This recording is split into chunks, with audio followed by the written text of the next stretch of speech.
It's been a very entertaining campaign so far, but perhaps the time for entertainment is over. The media getting a lot more sober and serious in the wake of the Paris attacks, and in a way that is transforming the coverage of this campaign. This happens often in a campaign where, there'll be the usual media focus on the distractions of the day, the polls, the predictions, the partisan insults, particularly in this one where Donald Trump's Twitter feed probably has gotten more attention than anything that's happened in Syria, again, until recently. But now, in the wake of the carnage in Paris, 129 people killed, hundreds injured, everybody seems to be getting more serious, and that's a good thing. So this raises what I call the media's commander-in-chief test. Now suddenly it becomes very important to look at who could lead the United States in a global war of terror, protect the homeland, and all of that. Something that people, both candidates and pundits pay lip service to when things are calm,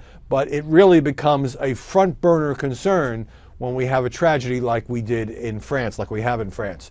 So how does this affect the individual candidates? Well, Hillary Clinton can certainly say that she has plenty of experience in foreign affairs as a former Secretary of State, but that is very much a double-edged sword for her, not just because of Benghazi, but because she is tied to President Obama and his handling of the withdrawal from Iraq, the rise of ISIS, the failure to confront Syria initially after its use of chemical weapons. All of that, she was there, and she has to subtly, and is trying to subtly distance herself from some of the president's rhetoric. She's actually a bit more hawkish than Barack Obama.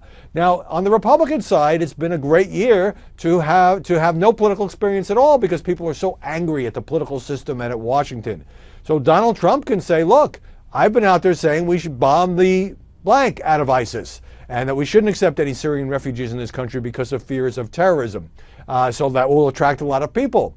But does his resume, he's a wildly successful businessman, reality show star, developer, casino builder, golf course builder, does that now match the media's idea, the public's idea of a commander-in-chief? Similar question for Ben Carson, who seemed to struggle a bit with questions about ISIS when he was interviewed on Fox News Sunday by Chris Wallace. World-class neurosurgeon, first-class temperament.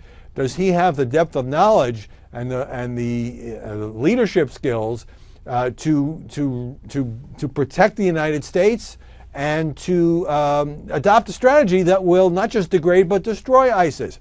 Now, Jeb Bush is in a different situation. I think he's presumed to know a lot about foreign affairs because he is the son of a president and he is the brother of a president, but that is part of Jeb Bush's problem because inevitably the comparisons to Bush 43 and what he did in invading Iraq, which Jeb Bush has now gingerly said was a mistake, or at least we would not have gone in had we known then what we know now.